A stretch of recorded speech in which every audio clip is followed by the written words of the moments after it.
আমাদের আজকের কর্মসূচি আমরা জেলা প্রশাসকের কার্যালয়ের সামনে আমরা মানববন্ধন করব এবং জেলা প্রশাসকের কাছে আমরা একটা স্মারকলিপি দেবো। আমরা ইতিমধ্যে জেলা প্রশাসক সাহেবের কাছে স্মারকলিপি দিয়েছি। তিনি আমাদের আশ্বস্ত করেছে তার হাতে যতটুকু ক্যাপাসিটি আছে সেই ক্যাপাসিটির মধ্যে থেকে আমাদের সহযোগিতা করবে।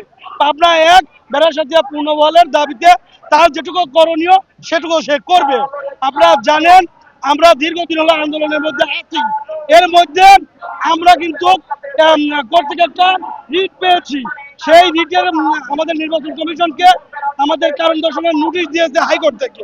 সেই কারণ দর্শনের নোটিশে 10 দিন সময় দিয়েছে।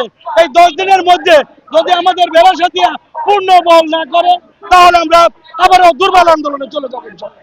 সাঁথিয়া উপজেলা আর বেড়া উপজেলার আংশিক পাবনা ৮৮ আসন।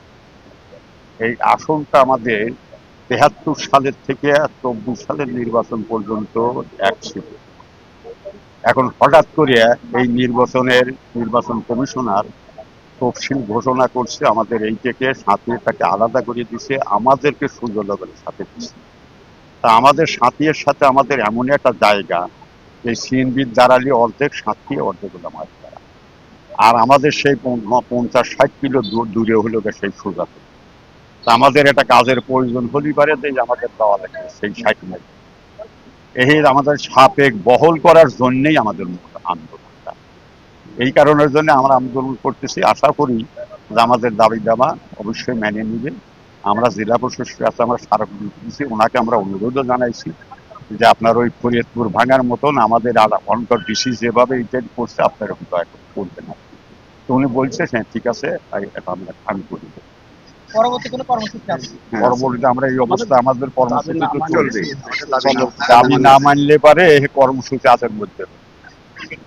পাবনা জেলা ৬৮-১-এর বেড়াবাসী আমরা, এবং বেড়াবাসীকে সাঁথিয়া থেকে বিচ্ছিন্ন করেছে একটি চক্রী মহল ষড়যন্ত্র করে।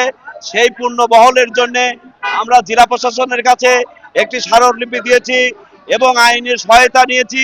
আমরা দাবি করতেছি, জেলা প্রশাসনের কাছে দাবি করতেছি যে আমাদের পূর্ণ বহল দিতে হবে, না দিলে আমরা রাজপথ ছেড়ে যাব না এবং আমাদের দাবি দেওয়া আদায় করে নিয়ে আমরা বেড়া সাঁথিয়াকে একক আসন করে আমরা ঘরে ফিরবো। আগে যেভাবে বহল ছিল ওইভাবে আবার বহল হোক, এটাই আমরা চাই। আমরা সবাই ভাই ভাই চাই।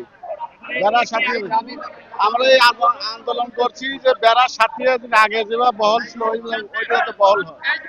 আমরা এই জন্য আন্দোলন করতেছি, না হলে আমরা কঠিন আন্দোলন রাজপথে আন্দোলন করব।